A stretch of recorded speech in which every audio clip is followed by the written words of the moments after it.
নূর বিশ্বাস এবং বিএনপির ট্রেজারার সাবেক নির্বাচিত এমপি জনাব রশিদুজ্জামান মির্জা সহ 7 জনকে বিজ্ঞ আদালতে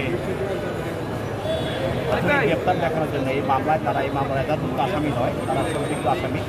এই মামলা তাদেরকে গ্রেপ্তারের জন্য প্রথমে প্রেরণ করা এবং তাদেরকে এই রামপুরার মামলা তাদেরকে গ্রেপ্তার করেন। গ্রেপ্তার করার পরে প্রসিকিউশনের পক্ষ থেকে পুলিশের পক্ষ থেকে তাদের জন্য 10 দিনের রিমান্ড প্রার্থনা।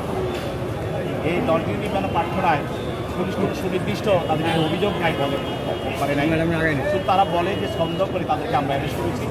শব্দটা হলো যে আন্দোলন চলছে ছাত্রদের, যে আন্দোলনের সঙ্গে তারা বিভিন্নভাবে জড়িত, কীভাবে জড়িত সেগুলো কোনো সুনির্দিষ্ট অভিযোগ আমরা আদালতকে বলেছি যে এই আসামিরা অন্যান্য মামলায় আরও 9 দিন তারা রিমান্ড থেকে এখানে এসেছে, তাদেরকে বিভিন্নভাবে টর্চার করা হয়েছে এবং তাদেরকে তাদের হাত পায়ে আঘাতের চিহ্ন আছে এবং তারা বিশেষ করে সবার পক্ষ থেকে শামসুর রহমান সুবুল সাহেব বক্তব্য আন্দোলন বক্তব্য রেখেছেন এবং অন্যান্য আসামিরা তাদের অবস্থা ব্যক্ত করেছে, তাদের কীভাবে টর্চার করা হয়েছে, তাদেরকে আহত করা হয়েছে এবং তাদেরকে রিমান্ড নেওয়ার মতো সেরকম অবস্থা নাই।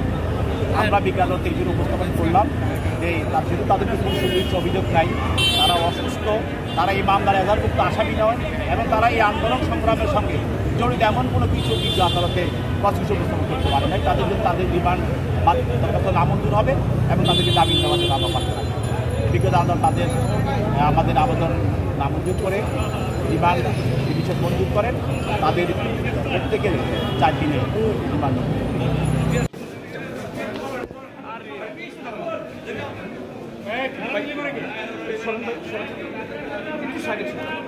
কোনো ধাক্কা ধাক্কি নাই,